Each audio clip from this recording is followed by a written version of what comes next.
नमस्कार दोस्तों, स्वागत है नए वीडियो में एक बार फिर से आप सभी का।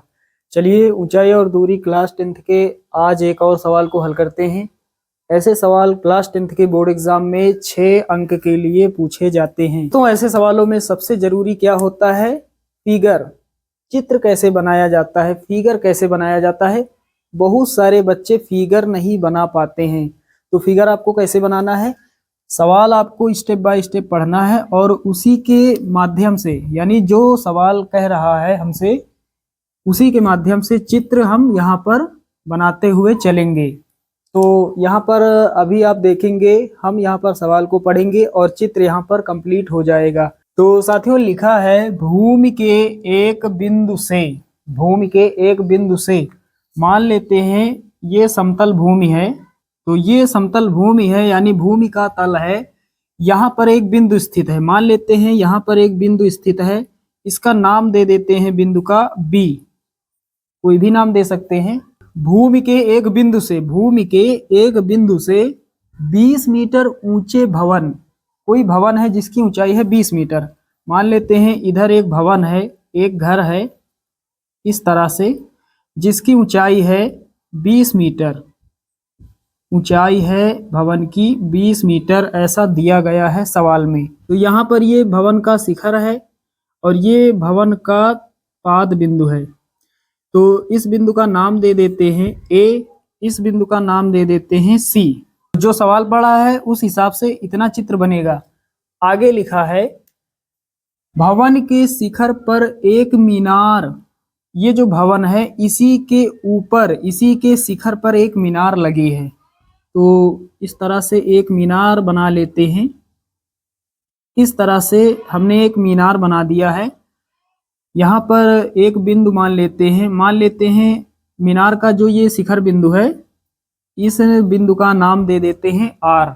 तो ये मीनार का शिखर बिंदु है और ये मीनार का पाद बिंदु है यानी तल है। चलिए अब रिपीट कर लेते हैं सवाल। भूमि के एक बिंदु से 20 मीटर ऊंचे भवन के शिखर पर एक मीनार, ये भवन के शिखर पर एक मीनार लगी है। मीनार के तल, मीनार का तल ये है और शिखर ये है, के उन्नयन कोण क्रमशः 45 अंश और 60 अंश हैं। तो इस बिंदु के साथ मीनार का जो तल है उसके साथ कोण बन रहा है 45 अंश का, और मीनार के शिखर के साथ इस बिंदु को मिला देंगे तो उन्नयन कोण बन रहा है 60 अंश। यहाँ बना लेते हैं, इस तरह से इसे मिला देंगे और ऐसे इस तरह से इसे मिला देंगे।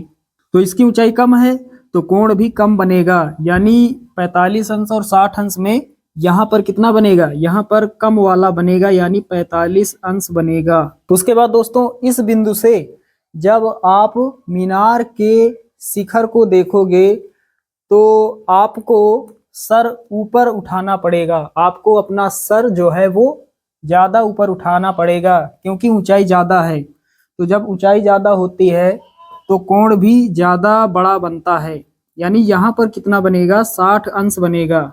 ये वाला कोण कितने अंश का बनेगा, ये वाला, ये बनेगा 60 अंश का। तो कुछ इस तरह से चित्र बनेगा। हमसे पूछा जा रहा है मीनार की ऊंचाई, ये है मीनार यहाँ से लेकर यहाँ तक, इसकी ऊंचाई कितनी होगी।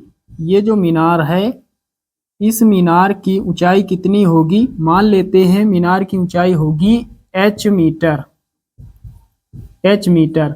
और कुल ऊंचाई यहाँ से लेकर यहाँ तक की कुल ऊंचाई कितनी होगी, कुल ऊंचाई होगी भवन की ऊंचाई और मीनार की ऊंचाई दोनों को हम जोड़ देंगे।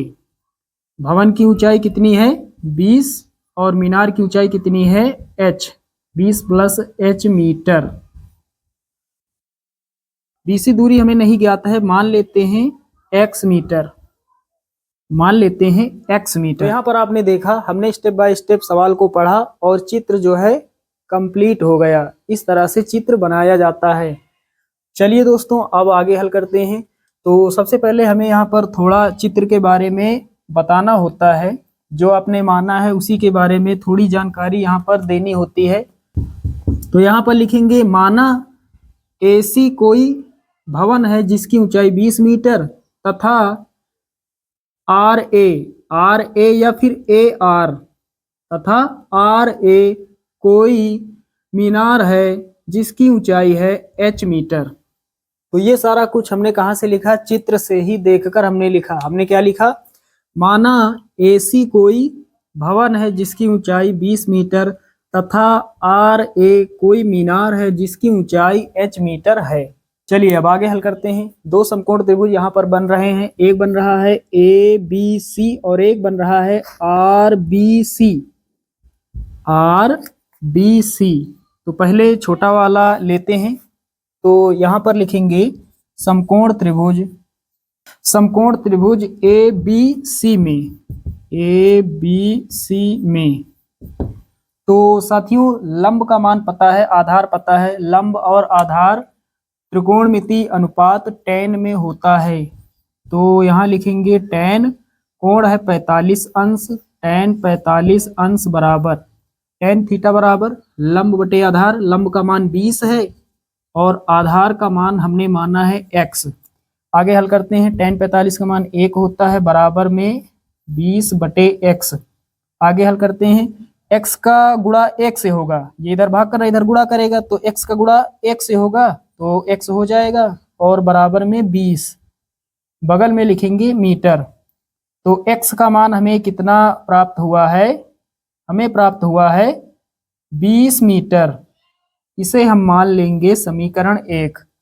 अब दोस्तों दूसरा वाला समकोण त्रिभुज लेंगे। तो यहाँ पर लिखेंगे अब समकोण त्रिभुज समकोण त्रिभुज RBC में। तो फिर से त्रिकोणमिति अनुपात tan ही लेंगे। पूरा समकोण त्रिभुज हमने लिया है RBC। तो लंब का मान यहां से लेकर यहां तक यानी कुल ऊंचाई यहां से यहां तक कितनी है? कुल ऊंचाई 20 प्लस h। तो लिखेंगे tan थीटा है 60 अंश, tan 60 अंश बराबर लंब का मान 20 प्लस h बटे आधार। आधार का मान कितना है? x। चलिए अब इधर सॉल्व कर लेते हैं। तो tan 60 का मान कितना होता है? √3 बराबर 20 प्लस h बटे में है x। x का मान कितना? समीकरण 1 से प्राप्त है 20 रख देंगे। ये 20 कहाँ से आया? बगल में लिख भी सकते हैं समीकरण 1 से। ये 20 आया है समीकरण 1 से।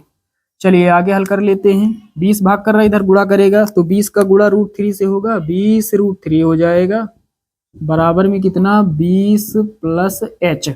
दोस्तों बराबर किस तरफ? प्लस का 20 है, इस तरफ आएगा माइनस का हो जाएगा।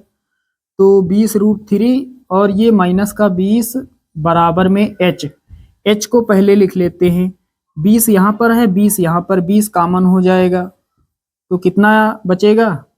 जो कॉमन लेते हैं उसे छोड़ दिया जाता है। 20 को छोड़ देंगे √3 बचेगा, माइनस लगाएंगे। यहाँ 20 कॉमन हो गया, कुछ नहीं बचा तो 1 बचेगा। बगल में दोस्तों लिखेंगे मीटर। एक तो आंसर ये हो जाएगा, ये आंसर हो जाएगा। एक और हो सकता है, क्या हो सकता है? √3 का मान जब रख देंगे तो आंसर दशमलव में आएगा।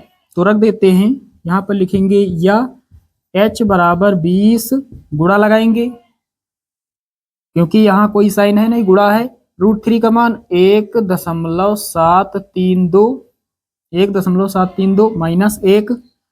हल करते हैं आगे। 20 लिखेंगे, गुणा लगाएंगे, 1.732 में घटाएंगे 1 तो 1 में 1 जाएगा 0.732। अब आगे हल कर लेते हैं।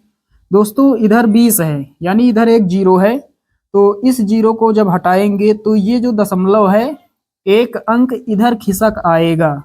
एक 0 है इधर तो एक अंक इधर खिसक आएगा। यदि यहाँ पर 2 0 होते तो ये दशमलव 2 अंक बाद यहाँ पर आ जाता।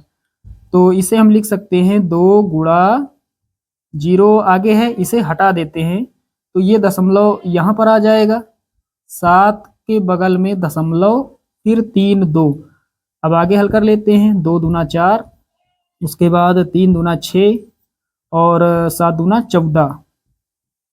14 64 दशमलव है, 1 2 दो अंकों के बाद है, यहाँ लगा देंगे 2 अंकों के बाद।